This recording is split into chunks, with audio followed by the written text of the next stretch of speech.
Assalamualaikum warahmatullahi wabarakatuh. Terima kasih telah hadir pada pertemuan hari ini di mata kuliah Kesehatan Lingkungan Kawasan Pesisir dan Kepulauan. Dan kita akan membahas materi tentang sanitasi kawasan pesisir dan pulau-pulau kecil. Pada pertemuan terakhir, kita membahas tentang bagaimana pola penyebaran penyakit di kawasan pesisir dan pulau-pulau kecil. Dan kita sudah menjelaskan bahwa sebagian besar penyakit di kawasan pesisir dan pulau-pulau kecil timbul akibat sanitasi yang kurang baik ataupun lingkungan yang kurang mendukung untuk terwujudnya peningkatan derajat kesehatan masyarakat di kawasan pesisir dan pulau-pulau kecil. Adapun outline pertemuan kita pada hari ini yaitu yang pertama, kerentanan wilayah pesisir dan kepulauan, dan yang kedua, sanitasi dasar di wilayah pesisir dan kepulauan.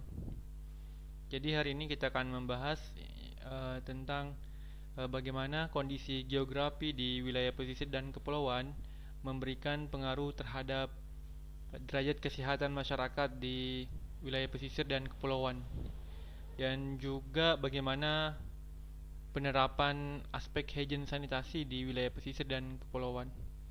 Dan tentunya sebenarnya faktor ekonomi juga turut memberikan andil terhadap kualitas penerapan higien sanitasi di wilayah pesisir dan kepulauan. Wilayah pesisir dan kepulauan merupakan wilayah yang dipengaruhi oleh daratan maupun lautan. Dan kita sudah menjelaskannya pada pertemuan sebelumnya bahwa wilayah pesisir yang dijelaskan dalam Undang-Undang Republik Indonesia Nomor 27 Tahun 2007 yaitu daerah peralihan antara ekosistem darat dan laut yang dipengaruhi oleh perubahan di darat dan di laut. Artinya wilayah pesisir dipengaruhi oleh dua ekosistem yang berbeda, yaitu ekosistem daratan dan juga ekosistem perairan. Oleh karena itu, wilayah pesisir dan kepulauan merupakan wilayah yang strategis karena memiliki banyak sumber daya alam. Namun wilayah ini juga merupakan wilayah yang rentan atau wilayah yang vulnerable terhadap gangguan alam ataupun gangguan akibat aktivitas manusia ataupun antropogenik. Ya, gangguan alam seperti terjadinya badai, terjadinya ombak yang besar, kemudian gangguan antropogenik seperti munculnya atau timbulnya pencemaran di sekitar wilayah pesisir. Tidak hanya sumbernya dari wilayah pesisir langsung, tetapi juga berasal dari sungai yang dimana limbahnya kemudian mengalir sampai dengan ke lautan. Oleh karena itu, wilayah pesisir ini merupakan wilayah yang sangat rentan, khususnya rentan terhadap perubahan status kesehatan masyarakat yang hidup di sekitar wilayah tersebut. Sehingga sangat penting untuk mengkaji tentang bagaimana kondisi kesehatan lingkungan di wilayah pesisir dan pulau-pulau kecil. Terjadinya penurunan kualitas lingkungan di wilayah pesisir dan kepulauan di berbagai wilayah akibat dari tidak baiknya manajemen pengelolaan wilayah pesisir dan kepulauan di beberapa wilayah, termasuk di Indonesia. Pemangku kepentingan hanya memikirkan aspek pengelolaan sumber daya alam yang ada di sekitar wilayah pesisir, namun mereka lupa untuk membuat kebijakan ataupun memperketat kebijakan terkait pengelolaan lingkungan wilayah pesisir, termasuk mencegah terjadinya pencemaran di wilayah pesisir. Oleh karena itu, wilayah pesisir seharusnya mendapatkan perhatian lebih dari pemerintah. Tidak hanya aspek lingkungan, tetapi juga aspek sosial ekonomi. Sebagian besar wilayah pesisir dan kepulauan masyarakatnya merupakan masyarakat yang dikategorikan ekonomi lemah, sehingga ini kemudian secara langsung mempengaruhi tingkat derajat kesehatan masyarakat di wilayah tersebut. Nah, oleh karena itu, menurut saya, pengembangan wilayah pesisir tidak hanya kemudian mengacu kepada Sustainable Development Goals pada poin 14, Life Below Water, yaitu menyelamatkan lingkungan perairan, tetapi juga sebenarnya harus membahas tentang aspek-aspek pendidikan, clean water and sanitation, kemudian juga terkait masalah kemiskinan. Kenapa? Karena hal ini juga terjadi di wilayah pesisir dan semuanya saling berhubungan satu sama lain, dan kita akan menjelaskannya nanti lebih mendalam di slide berikutnya. Selain itu, kerentanan wilayah pesisir tidak hanya berasal dari wilayah pesisir saja, tetapi juga bersumber dari sungai, di mana sungai menjadi tempat pemasok sampah, khususnya sampah plastik, menuju ke laut atau wilayah pesisir, sehingga berakibat terjadinya penurunan produktivitas habitat di wilayah pesisir, atau dengan kata lain, hal tersebut mempengaruhi ekosistem yang ada di wilayah pesisir. Kerentanan masyarakat pesisir terhadap munculnya suatu penyakit tidak hanya dipengaruhi oleh aspek lingkungan saja, tetapi juga dipengaruhi oleh aspek sosial ekonomi, seperti kemiskinan, keterbelakangan sosial budaya, dan rendahnya sumber daya manusia. Sehingga ketika kita melihat data demografi di kawasan pesisir dan kepulauan, kita akan melihat tingkat pendidikan di kawasan pesisir paling banyak berada di bawah SMA. Oleh karena itu, hal ini kemudian berpengaruh terhadap pola pikir masyarakat wilayah pesisir terkait penyebab terjadinya penyakit. Ya, di antara mereka mungkin tidak berpikir bahwa lingkungan memberikan sumbangsi terhadap terjadinya penyakit. Oleh karena itu, dalam membuat perencanaan pengembangan wilayah pesisir dan kepulauan, seharusnya aspek sosial ekonomi juga menjadi hal yang perlu diperhatikan. Selain itu, aspek pendidikan juga harus menjadi program utama dalam peningkatan mutu sumber daya manusia di kawasan wilayah pesisir, sehingga hal tersebut mampu untuk menunjang pemahaman masyarakat terkait bagaimana menjaga lingkungan agar tidak kemudian menimbulkan penyakit di masyarakat. Maka dalam aspek Sustainable Development Goals, poin no poverty dan quality education juga menjadi hal yang seharusnya dijadikan sebagai program utama di kawasan pesisir dan kepulauan. Dan kawasan pesisir dan kepulauan hampir mirip karakternya dengan kawasan pedesaan terpencil, ya, walaupun dari segi sumber daya alam lebih melimpah di kawasan pesisir dan kepulauan. Status ekonomi masyarakat pesisir mempengaruhi penerapan hygiene sanitasi di kawasan pesisir dan kepulauan. Banyak di antara masyarakat pesisir dan kepulauan merupakan masyarakat ekonomi ke bawah, dan ini membuat mereka sulit untuk memenuhi kebutuhan sanitasi dasar seperti tersedianya jamban sehat, kemudian tersedianya air bersih dan berbagai kebutuhan sanitasi lainnya, sehingga hal tersebut mempengaruhi derajat kesehatan masyarakat di kawasan pesisir dan kepulauan. Oleh karena itu, dalam meningkatkan derajat kesehatan masyarakat di kawasan pesisir dan kepulauan, maka aspek ekonomi ini turut memberikan pengaruh terhadap peningkatan derajat kesehatan masyarakat. Sehingga mau tidak mau pemerintah harus memperhatikan bagaimana meningkatkan status ekonomi masyarakat di kawasan pesisir. Oleh karena itu, buruknya pengelolaan lingkungan ataupun sanitasi lingkungan di kawasan pesisir dan kepulauan dapat kemudian memudahkan agent dan vektor penyakit untuk berkembang secara optimal dan kemudian menginfeksi masyarakat di kawasan pesisir dan kepulauan. Sehingga sebagaimana yang kita jelaskan pada pertemuan sebelumnya bahwa pola penyebaran penyakit di kawasan pesisir masih berkutat pada penyakit berbasis lingkungan. Meskipun beberapa kasus ada juga penyakit yang tidak menular terjadi, tetapi sebagian besarnya yang penyakit yang diderita oleh masyarakat di kawasan pesisir masih penyakit yang menular, khususnya penyakit yang akibat sanitasi yang buruk ataupun pengelolaan lingkungan yang buruk, seperti diare, ispa, kemudian penyakit ditularkan oleh vektor seperti DBD, malaria, dan yang lainnya.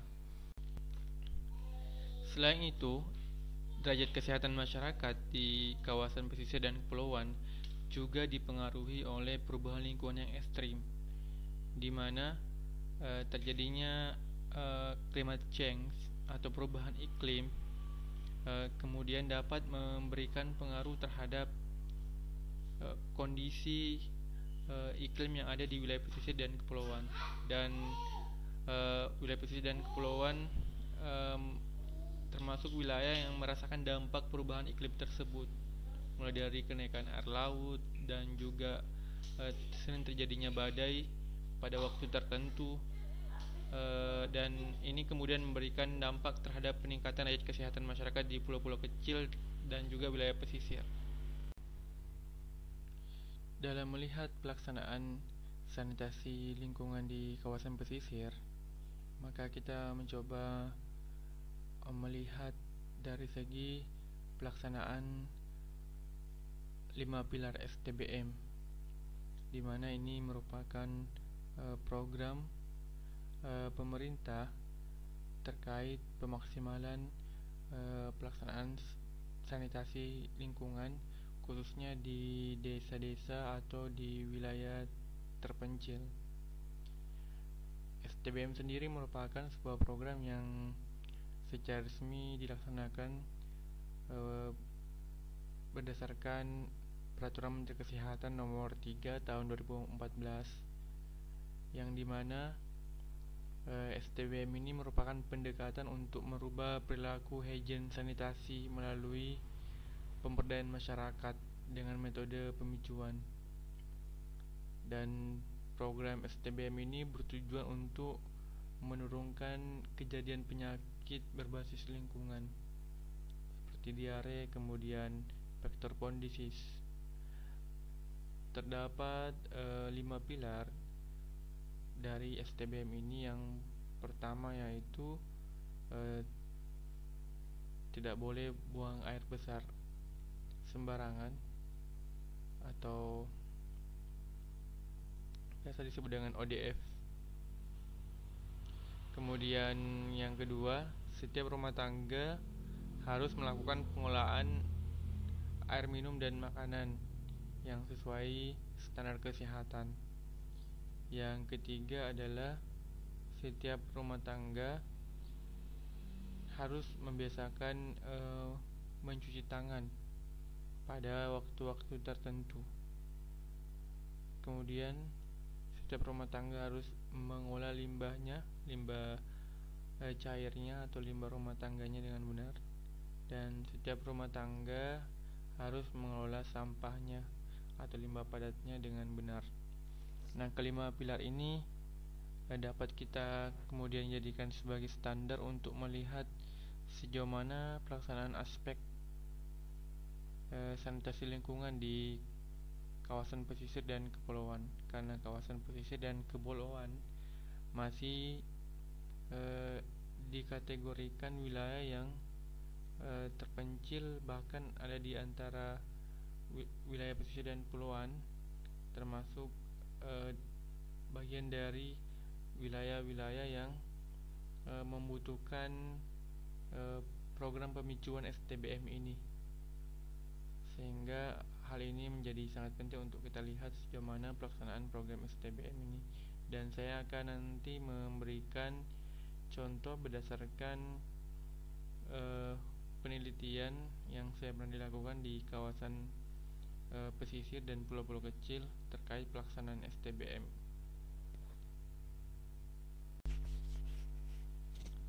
Selain peningkatan pengetahuan tentang pentingnya penerapan STBM di masyarakat, yang harus juga dipahami oleh masyarakat pesisir dan kepulauan, bahwa mereka harus memenuhi kebutuhan fasilitas sanitasi dasar di kehidupan kesehariannya, seperti air bersih, jamban sehat, kemudian pengelolaan air limbah yang memenuhi syarat, kemudian pengelolaan sampah, khususnya sampah plastik, dan cara mengolah makanan minuman yang sesuai standar.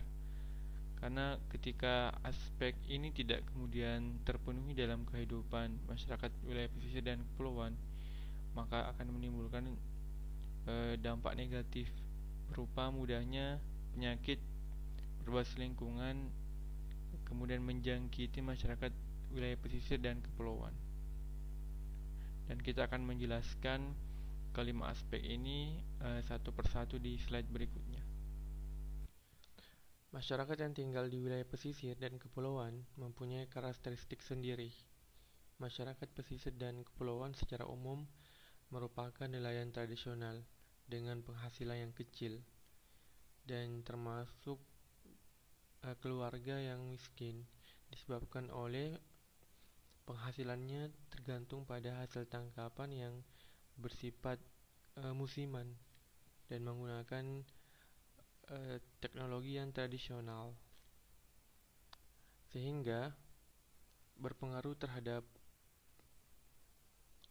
upaya masyarakat wilayah pesisir dan kepulauan untuk menyediakan rumah yang layak dan sehat. Oleh karena itu, masyarakat yang tinggal di kawasan pesisir sulit untuk menyiapkan fasilitas sanitasi dasar di rumah mereka. Salah satunya adalah SPAL, saluran pembuangan air limbah. Yang banyak di antara masyarakat di wilayah pesisir dan kepulauan tidak kemudian membuat saluran pembuangan air limbah. Hasil limbah rumah tangga seperti hasil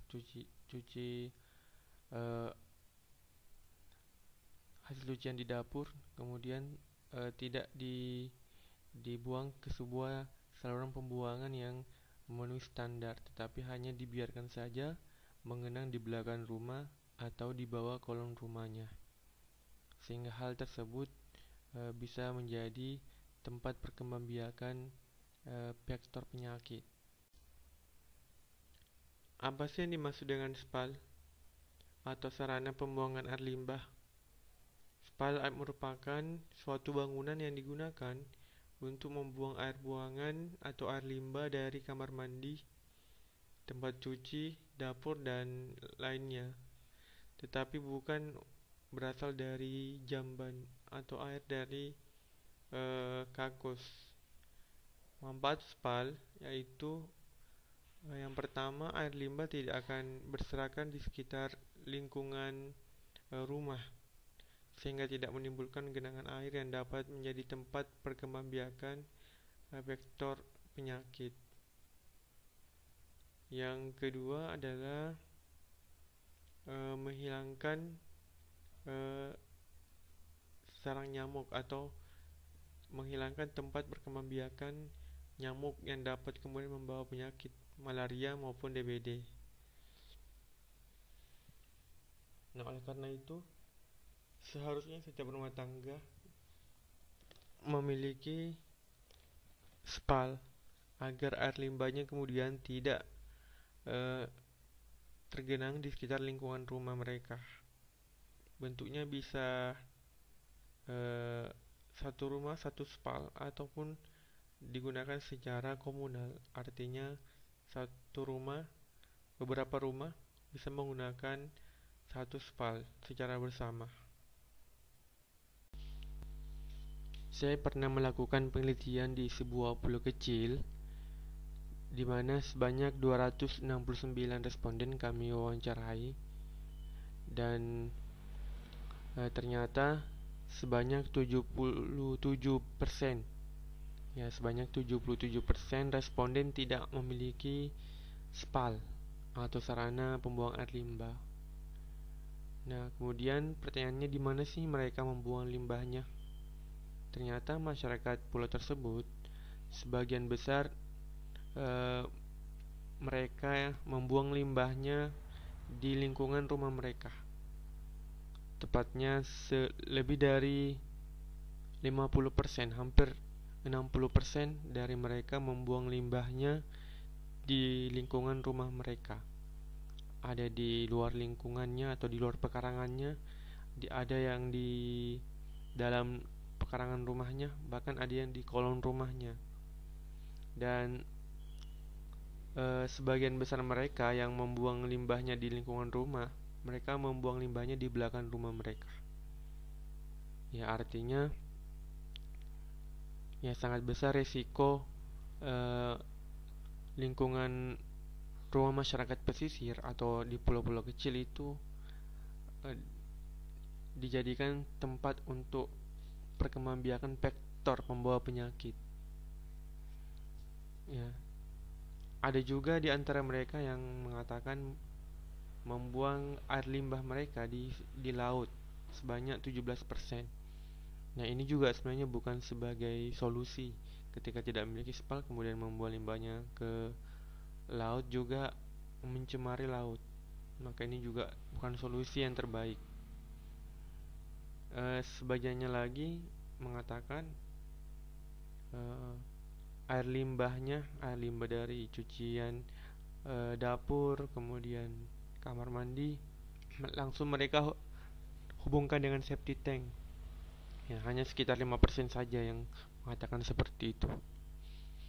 Ya, jadi intinya ya sebagian besar masyarakat di pulau-pulau kecil masih belum memiliki sarana pembuangan air limbah, dan mereka sebagian besar membuang air limbahnya di sekitar lingkungan rumah mereka dan tergenang di lingkungan rumah mereka. Kemudian jika dilihat hubungan antara tingkat pendidikan masyarakat di pulau-pulau kecil atau wilayah pesisir yang saya teliti dengan kepemilikan spal, ternyata yang tidak memiliki spal sebagian besarnya adalah masyarakat yang tidak tamat SD. Artinya memang ada pengaruh dari tingkat pendidikan dengan kepemilikan spal. Bisa jadi masyarakat yang tidak memiliki spal karena tidak paham tentang bagaimana seharusnya mengolah air limbah rumah tangga, dan mereka menganggap hal itu ya tidak menjadi masalah membuangnya di belakang rumah mereka. Selain itu, ketika kita melihat jenis pekerjaan dengan kepemilikan spal di pulau-pulau kecil atau wilayah pesisir yang saya teliti, ya ternyata memang sebagian besarnya responden yang kami wawancarai adalah bekerja sebagai nelayan, dan sebagian besar dari mereka kemudian tidak memiliki spal. Ya, jadi ya bisa jadi responden ini merupakan responden yang sebenarnya dari segi penghasilan tidak bisa dikategorikan menengah ke atas, atau mereka sebenarnya menengah ke bawah, sehingga alasan juga tidak membuat sistem atau sarana pembuangan air limbah karena memang tidak mampu untuk membuatnya karena terkendala biaya. Nah, ini juga menjadi permasalahan. Jadi tidak hanya dari segi tingkat pengetahuan yang kurang, tapi juga dari segi ekonomi yang tidak mampu untuk membiayai pembuatan spal di rumah mereka. Makanya sebenarnya alternatifnya adalah pemerintah seharusnya membuatkan spal komunal di wilayah pesisir dan pulau-pulau kecil. Dan seharusnya hal ini menjadi perhatian pemerintah, karena ketika dibiarkan begitu saja maka akan menjadi permasalahan di tahun-tahun berikutnya. Apalagi di pulau-pulau kecil dan wilayah pesisir, tingkat kepadatan penduduknya cukup besar. Ya, rumahnya saling berdempet dengan wilayah luas pulau, yang bagian tinggal di pulau tidak terlalu besar. Maka ini bisa menjadi sebuah beban bagi lingkungan dan juga bisa memperparah atau meningkatkan risiko terjadinya penyakit berbasis lingkungan di pulau tersebut. Berikutnya terkait kepemilikan jamban, maka saya juga pernah melakukan penelitian terkait hal ini, bagaimana kondisi atau kepemilikan jamban, fasilitas jamban di wilayah pesisir dan juga pulau-pulau kecil. Dari 269 responden yang saya wawancarai dan observasi, nah ternyata terdapat 23% yang masyarakat pulau-pulau kecil tidak memiliki jamban. Artinya ketika tidak memiliki jamban, ya maka mereka artinya BAB di laut, ya. Dan tentu ini menjadi sebuah masalah bagi kualitas air laut dan juga lingkungan sekitar pesisir dan pulau-pulau kecil. Dan sebanyak 76% memiliki jamban. Nah, ketika ditanya terkait kepemilikan jamban ini, yang memiliki jamban ini pun biasanya mereka ada yang menggunakan jamban umum di sekitar pulau-pulau kecil, dan ada juga yang jambannya digunakan bersama dengan tetangganya. Jadi permasalahannya karena wilayah pulau yang kecil dan rumah yang sangat padat saling berdempetan, maka alternatif untuk membuat jamban, ya ketika semua rumah membuat jamban, maka akan sangat sulit untuk membuat septic tanknya dengan jarak yang berdekatan. Maka mau tidak mau mereka harus menggunakan jamban. Beberapa rumah tangga menggunakan satu jamban. Selain itu, masyarakat yang mengaku memiliki jamban, ternyata sebanyak 13% yang di antara mereka itu bukan miliknya. Artinya mereka menggunakan jamban bersama, jamban tetangganya atau keluarganya. Ada juga yang menggunakan jamban umum, namun jumlahnya tidak banyak, hanya sekitar 1% saja. Selain itu, sebagian besar modal jamban di wilayah pesisir dan kepulauan menggunakan leher angsa. Ada juga yang sebagian di antara mereka, sebanyak 7%, menggunakan WC cemplung. Nah, tentu ini juga menjadi permasalahan ketika menggunakan WC cemplung. Dan terkait septic tank, sebanyak 20 responden atau 9% mengatakan tidak memiliki septic tank. Ya, mungkin di sini yang menggunakan WC cemplung. Jadi masyarakat yang memiliki jamban sebanyak 9% yang mereka mengatakan tidak memiliki septic tank. Sebenarnya ketika dia observasi juga, yang 91% itu Ya, ada di antara mereka juga yang sebenarnya tidak memiliki safety tank, namun mereka mungkin tidak mengaku bahwa tidak memiliki safety tank. Dan ketika pun mereka memiliki safety tank, masyarakat yang mengaku memiliki safety tank, ketika kemudian diobservasi dari segi jarak, ternyata sebanyak 46% yang jarak safety tanknya dengan sumber air itu kurang dari 10 meter. Artinya tidak memenuhi syarat karena permasalahan kepadatan penduduk dan juga jarak antara sumurnya dengan safety tank itu juga dipengaruhi dengan safety tank di tetangganya. Bisa jadi dia mungkin dari sumurnya dengan safety tanknya sendiri memenuhi syarat lebih dari 10 meter, tapi dari safety tank tetangganya dengan sumurnya kemudian tidak memenuhi syarat karena terlalu padatnya jumlah penduduk di wilayah pesisir dan pulau-pulau kecil. Berikutnya kita membahas tentang pengelolaan sampah di wilayah pesisir dan kepulauan. Nah, sebelum saya memaparkan data dari penelitian yang pernah saya lakukan, kita ketahui bersama bahwa permasalahan saat ini adalah sampah plastik yang ada di laut menjadi sebuah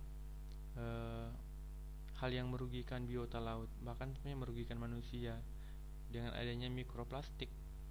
Ya, plastik yang ukuran kecil yang kemudian terapung di laut akan kemudian membunuh ikan-ikan dan juga ketika ikan tersebut ternyata tidak mati dan di dalam tubuhnya ada plastik, maka ini juga membahayakan manusia yang mengkonsumsi ikan tersebut. Tentu hal ini seharusnya menjadi perhatian kita semua. Dan kita sudah bahas pada slide sebelumnya bahwa sampah plastik itu berasal dari aliran sungai yang kemudian sampai ke laut. Tetapi ternyata wilayah pesisir dan pulau-pulau kecil juga ternyata menyumbang sampah plastik ke laut.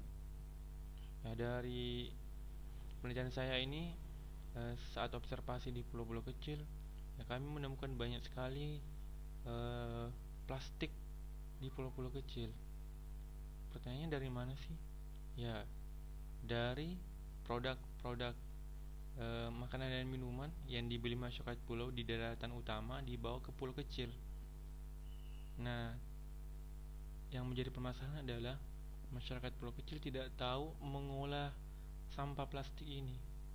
Mereka kemudian membuangnya saja di pinggir pantai. Ya. Dari penelitian yang saya lakukan, sebanyak 269 responden, hanya 54% saja masyarakat yang memiliki tempat sampah. Ya, memang dari segi angka masih lebih banyak yang memiliki tempat sampah dibandingkan yang tidak memiliki. Tetapi hal ini menjadi sebuah data yang ambigu ketika ternyata yang dipahami masyarakat adalah tempat sampah itu hanya sebagai tempat sampah sementara saja. Setelah itu nanti dibuang ke laut. Artinya mereka memiliki tempat sampah di depan rumah mereka, menampungnya, nanti pembuangan akhirnya ke laut. Makanya ini menjadi sebuah permasalahan yang sangat rumit.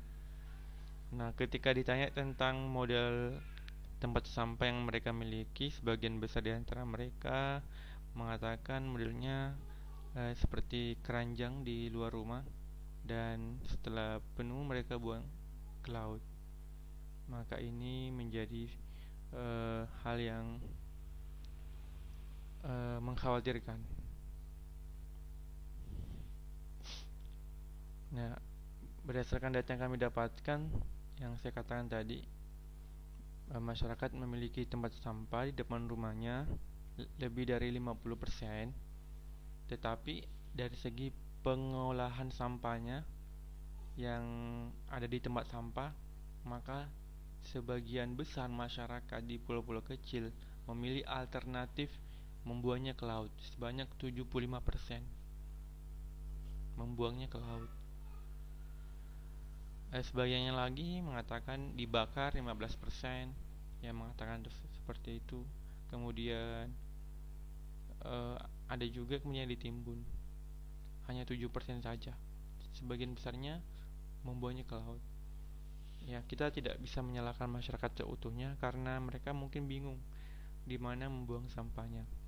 Ya, mungkin seharusnya pemerintah menyediakan perahu pengangkut sampah. Jadi pemerintah menyiapkan perahu kecil atau perahu pembawa sampah yang nanti dibuang ke TPA yang seharusnya. Apakah dibawa ke daratan utama atau dilakukan pengolahan yang sesuai standar, tidak kemudian dibuang di pinggir pantai, di pulau-pulau kecil atau di wilayah pesisir, karena hal tersebut tidak akan menyelesaikan permasalahan. Berikutnya terkait penyediaan air bersih. Nah, dengan pulau yang sama yang saya teliti, di mana sebanyak 269 responden, di antara responden tersebut sebanyak 78% di antara mereka mengatakan menggunakan DAMIU, depot air minum isi ulang atau air galon untuk keperluan air minum. Namun masih ada 20% yang kemudian mengatakan menggunakan air sumur untuk bahan baku air minumnya. Nah, alasannya karena ya sulit untuk membeli air galon setiap hari atau setiap minggu. Oleh karena itu, aspek ekonomi juga mempengaruhi. Ya, kita ketahui bersama bahwa ketika menggunakan air galon, ya, dari segi kualitas lebih terjamin dibandingkan menggunakan air sumur saja. Apalagi saya pernah mengambil sampel air sumur di pulau tersebut dengan parameter coliform, dan ditemukan beberapa sumber air sumur yang digunakan oleh masyarakat itu tidak memenuhi syarat dari segi kandungan bakteri coliform di air sumur tersebut. Belum lagi air sumur di pulau-pulau kecil dan wilayah pesisir itu sebagian besarnya adalah merupakan sumur gali yang tidak terlindung. Artinya sumur galinya tidak tertutup, terbuka, sehingga mudah untuk tercemar. Sehingga hal ini menjadi permasalahan yang harus dipikirkan oleh pemerintah, bagaimana cara untuk menyediakan air bersih bagi masyarakat. Ya, dan memang kita tidak bisa menyalahkan masyarakat yang tidak mampu membeli air galon atau DAMIU, karena memang harganya sangat mahal dibandingkan di daratan utama. Selain itu, masyarakat di pulau-pulau kecil dan pesisir yang saya teliti, di tempat tersebut sebenarnya ada sumber air yang dimana yang dibuat oleh salah satu universitas, yang karena di tempat itu mereka memiliki laboratorium terkait kawasan pesisir dan kepulauan, dan dilengkapi dengan asrama untuk para mahasiswa atau peneliti yang ingin tinggal meneliti. Dan di situ juga ada sumber air yang dapat digunakan oleh masyarakat. Nah, ini sebenarnya membantu masyarakat untuk memenuhi kebutuhan air bersihnya. Jadi mereka hanya membayar dengan harga yang murah karena milik pemerintah, dan kemudian dari segi kualitas air juga terjamin karena bukan merupakan sumur yang terbuka, karena bisa dikatakan sumur bor. Ya, jadi masyarakat bisa dengan mudah mengakses air bersih yang terjamin. Nah, ketika kita melihat data terkait jenis atau cara pengolahan air minum masyarakat di wilayah pesisir dan kepulauan, Nah, dari data yang saya dapatkan di penelitian saya tersebut, ya selain menggunakan air galon langsung diminum, jadi tidak perlu mereka masak. Tetapi ada juga di antara mereka sebanyak 9 orang mengatakan memasak air galonnya karena tidak terbiasa minum dengan air mentah. Dan sebagian bagi masyarakat yang menggunakan air sumur, maka untuk dijadikan air minum maka sebagian besar mereka memasaknya. Dan ada juga di antara mereka yang kemudian ternyata tidak melakukan pengolahan apapun, mengambil dari sumurnya kemudian ditaruh di penampungan air, diendapkan, setelah itu langsung diminum. Nah, padahal berdasarkan uji laboratorium terkait kandungan koliform yang saya pernah lakukan di sumur tersebut memiliki jumlah koliform yang cukup besar. Nah, ini bisa meningkatkan risiko terjadinya penyakit diare di pulau-pulau kecil atau bagi masyarakat di pulau-pulau kecil dan wilayah pesisir. Oleh karena itu menjadi sangat penting untuk diadakan sebuah penyuluhan untuk meningkatkan pengetahuan masyarakat tentang peningkatan aspek hygiene sanitasi di kehidupan mereka.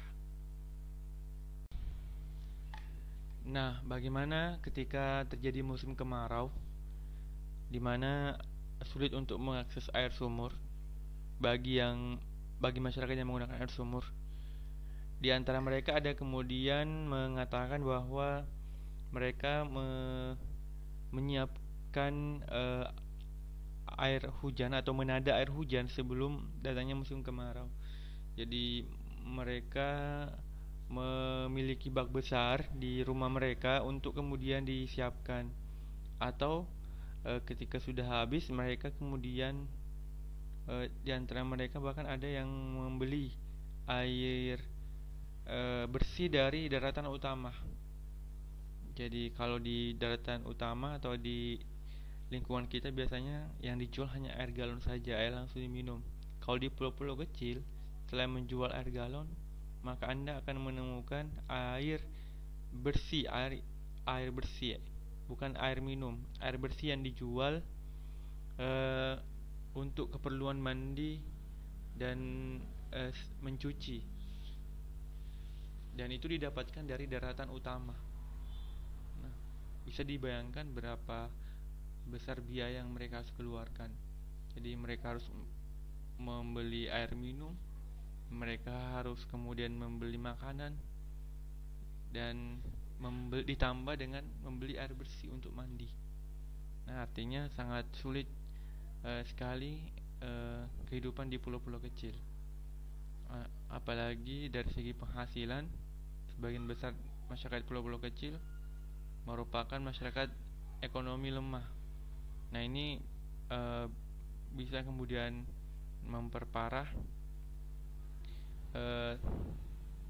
atau masyarakat akan sulit untuk menjangkau fasilitas air bersih karena harus membeli dengan harga yang cukup mahal.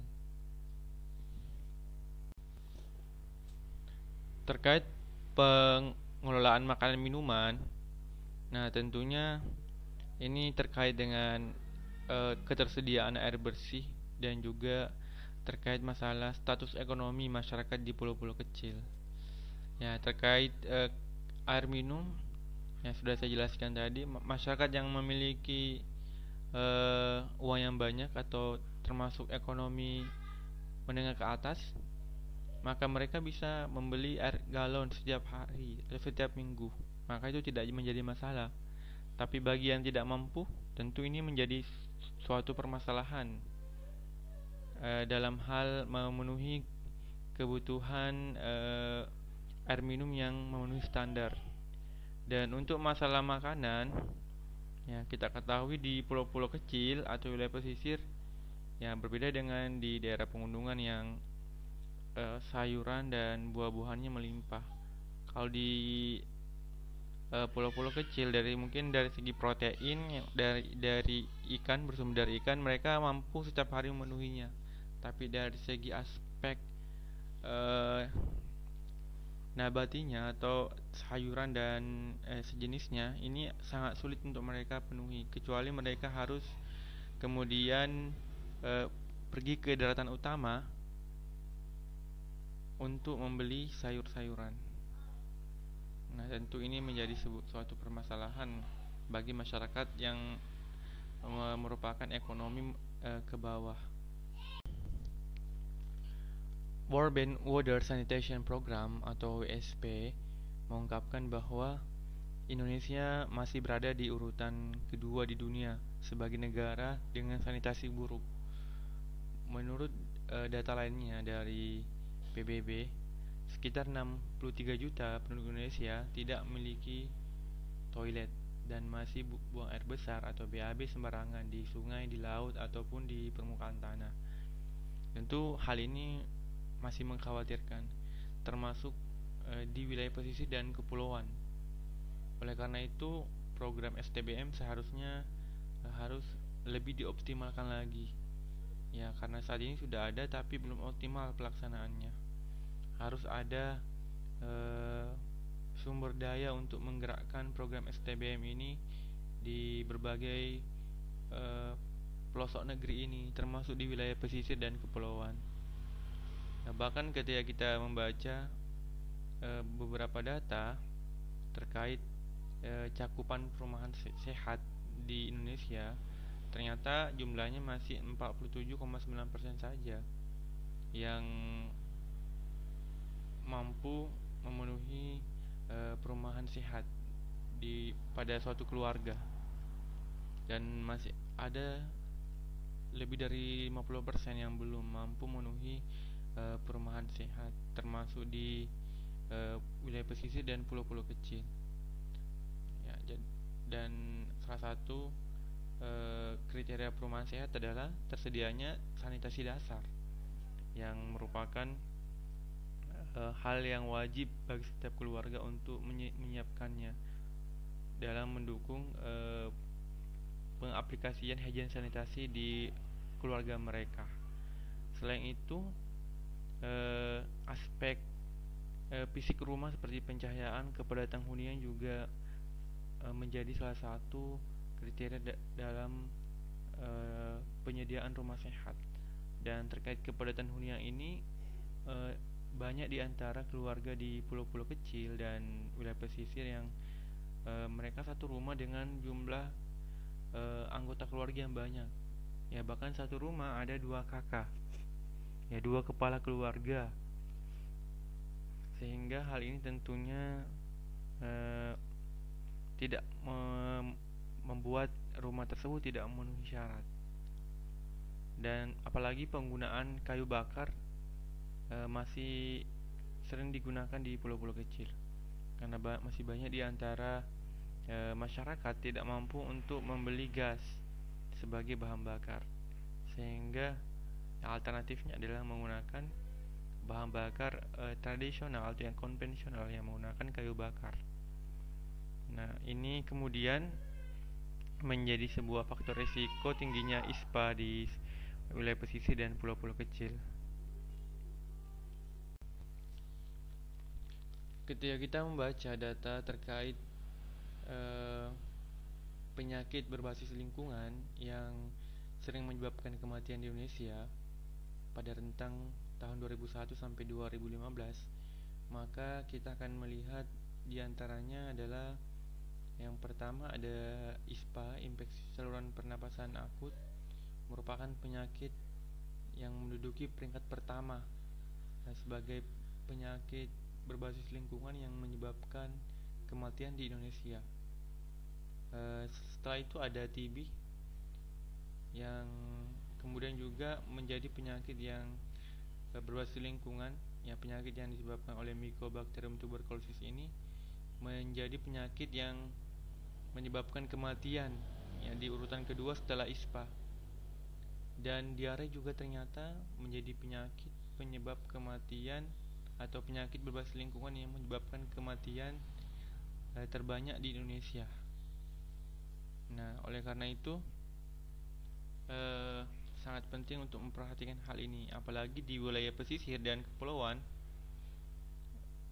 Penyakit berbasis lingkungan masih menjadi permasalahan utama karena penyebabnya adalah kurang maksimalnya pelaksanaan hygiene sanitasi di masyarakat wilayah pesisir dan kepulauan, sehingga mempengaruhi kualitas kesehatan mereka. Nah, kita bisa menyimpulkan bahwa ada 3 penyakit berbasis lingkungan yang sering terjadi di wilayah pesisir dan kepulauan, dan ini sangat dipengaruhi oleh aspek penyediaan fasilitas sanitasi dasar, seperti diantaranya penyakit ISPA, gastroenteritis atau penyakit pencernaan seperti diare, dan juga vector-borne disease, penyakit yang disebabkan oleh vektor. Pada pertemuan sebelumnya kita sudah menjelaskan bahwa DBD dan malaria masih menjadi penyakit yang sering terjadi di wilayah pesisir dan kepulauan.